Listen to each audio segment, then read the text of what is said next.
I've been playing piano since I was 11 years old.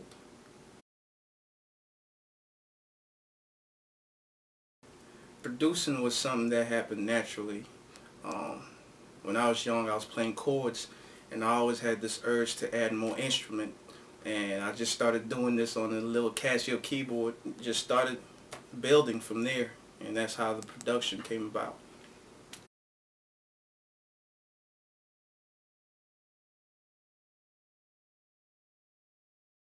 The key to build yourself as a musician is practice.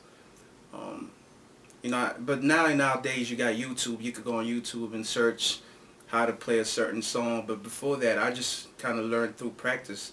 Until this day, I still play piano.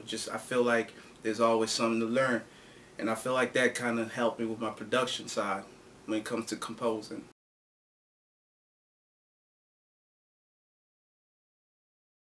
Each producer should know their worth. As a creator, as an artist, or as a songwriter, you should know your worth. If you feel like the music you're making is worth a certain amount, that's how you should price it. It's the same thing as artwork. You can't just buy a Picasso piece without spending money on it. I just feel like he valued his art.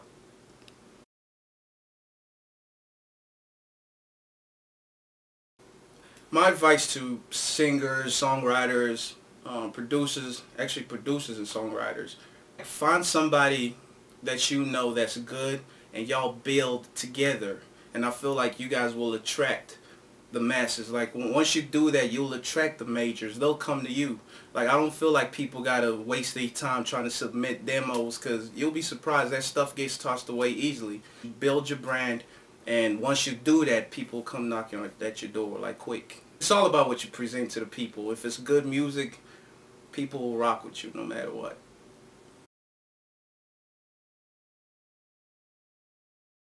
I don't have a problem with producers that sample. I sample myself most of the time. The only difference is sometimes I will sample, old records, records that nobody have heard, or I'll sample my own music, like stuff that I created probably last week. But I don't have a problem with producers that sample. I feel like it's an art. It's all about what you do. Some of the greatest producers, that's what they did. They sampled.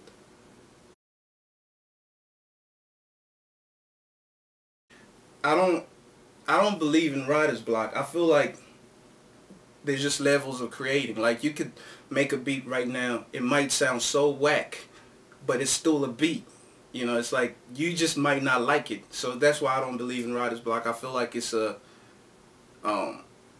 I just feel like it's overwhelmed. Like a person's just overwhelmed. All you got to do is take a walk, come back, take a shower, do something that you haven't done, and then come back to what you were doing, and something's gonna come up. It might be something you might not like, but somebody else might cherish that.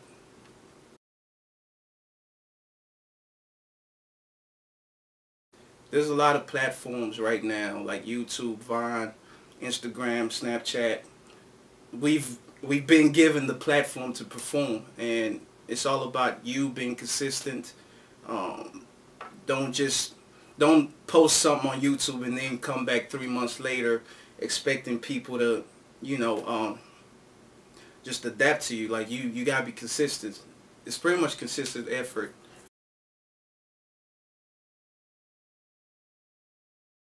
I got to a point, I built such a large audience, and I just wanted to take things to the next level.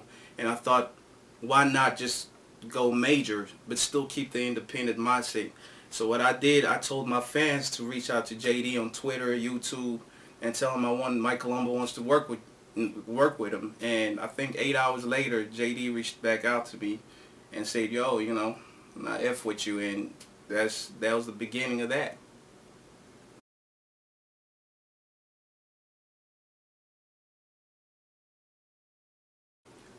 I think the best advice anybody could get is to be yourself. Producers, I feel like if you want to stand out as a producer or songwriter, there's got to be some sort of signature about you. Like you gotta, when you yourself, when you're creating melodies and you feel like you're not just following the trend, you pretty much create your own spot in this industry. And I feel like being yourself is the best advice I could give anybody. Like, if you like it, if you vibe with it, stick with it. And, you know, just force it in their ears. Eventually they're going to get it.